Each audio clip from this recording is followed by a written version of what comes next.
All right, Nick, let's talk about the LSU Tigers. Coach Kelly really has this team firing. I think we're seeing a major trend upward in everything involving the LSU Tigers, especially recruiting.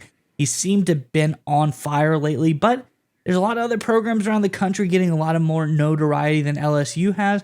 But I think they've gone under the radar and snuck in now to being one of the top teams in the country when it comes to recruiting. Let's pull up our graphic and just show how good LSU has been so far. We see this from On3 Recruits. It says updated On3 industry team rankings. You see the top 25 team recruiting rankings of 2025. LSU sneaking in there at number 3. I would say that's pretty good from my standpoint. I don't know about you, Nick, but I think number 3 is pretty impressive. LSU has gone under the radar and been now one of the top teams in the country. No longer are they under the radar. This is a fantastic recruiting class for the Tigers.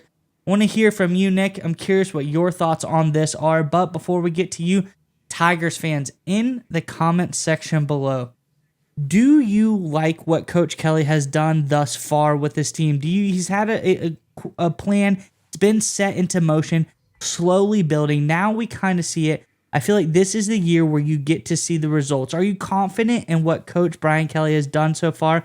And does the traction that he's gained in the recruiting world give you confidence that this is the year that the Tigers are going to break out? Let us know if you think this will be their year in the comment section below. But Nick, what are your thoughts on the Tigers? You know, a few weeks ago, actually, I think it may have been a few months ago now, Brian Kelly made a lot of news talking about the NIL world and the craziness. And he said, look, we are not going to go out and buy players. Other programs may try and do that. We are not going to do that. We're going to do what we can using NIL and collectives and things like that. But we're not going to get into a massive bidding war for top talent. And when that happened, I was reading and hearing a lot of rumblings and concerns. It's like, okay, you can have that mentality, but you're going to fall out of the top list of the recruiting game because a lot of programs, they're rolling out the red carpet. They're spending dough like nobody's business. The Texas Longhorns, of course, are a great example of that. But what Brian Kelly has done through the time since that announcement, he's proven everybody wrong, any naysayer wrong. Because if you look at their rankings, right, they've outperformed a lot of the programs that are throwing money at every recruit they possibly can. Of course, you look at Texas. Texas is only 14th on this list. We look at Michigan at 15, Miami at 16. Those are some of the programs that are just doing whatever they can. They're doing a pretty solid job in terms of putting a lot of effort into recruiting, but LSU is absolutely outclassing them. I think what really jumps out at me, though, is that LSU is outperforming Georgia and Kirby Smart, known for being a great recruiting program, and even the Oregon Ducks, Dan Lanning from Georgia, again, one of the top recruiting programs in college football over the past half decade or so, and Kelly has his program above those two guys. I think that's a great sign, obviously, for the future of LSU. I think Alabama being at number 2 is a little bit of an aberration. We talked about the incredible job that Kalen DeBoer has pulled out of nowhere. It's kind of unheard of what he's done there in Tuscaloosa. I don't know if that's sustainable. It's good for the Tide, obviously, but I don't know how long he'll be able to keep that up. We'll see if he's able to put wins on the field for the Alabama Crimson Tide.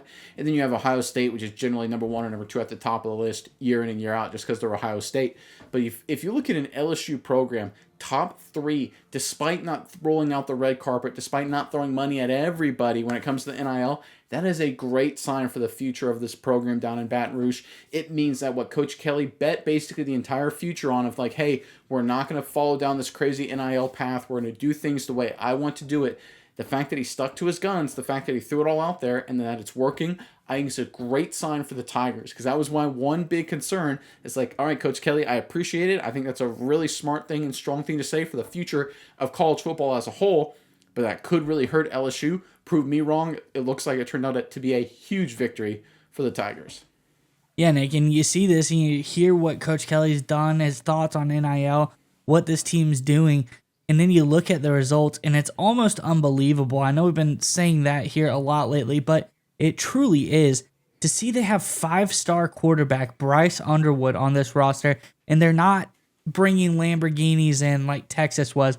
They're not like Tennessee paying Nico Yamaleva for like $85 million. I know that's not the right amount, but you get the point. A ton of money to come in to be a top quarterback for your team. Underwood wants to be with the Tigers. You look at one of the top running backs, Harlem Berry, a 4-star, 94 ranked running back out of the state of Louisiana. They get their guy. And Underwood, by the way, from Michigan as well. The big pickup on him. You got LeJesse Harold, the edge from Florida, another big 4-star 93 rated recruit. You got Harper, another local guy from Shreveport, Louisiana, a 4-star big time interior offensive lineman. And the list just goes on and on and on. They have so many top talent 4-star guys in this class and at the crown jewel of the class as well. Bryce Underwood at the top, that 5-star. I just think with Kelly to be able to say all the things that he said, then back it up and have this impressive of a recruiting class shows he knows exactly what he's doing. He knows what needs to be done in this day and age of recruiting. And I think a lot of other teams maybe are going to follow suit and see that when you pull off the antics like a Texas of the world does, it isn't necessarily going to get you the kind of quality classes that you want. We can obviously see Texas down there at number 14. So I'm really impressed with what Coach Kelly does, and I hope other teams follow suit soon. And the other thing I really like about what he's done is that it's kind of fallen under the radar, like we kind of talked about. It's not dominating the headlines. It's not, programs like Texas and Alabama and Georgia and Oregon and Tennessee and Oklahoma, right? Even programs like the Miami Hurricanes. We hear about them all the time in the recruiting news, the Michigans of the world, right? And LSU, just slow, steady, consistent, has just done a phenomenal job this entire offseason. They're not picking up solid recruits. They're picking up elite level recruits, like you mentioned, but they're not getting the publicity, which I really love. I love when programs go under the radar.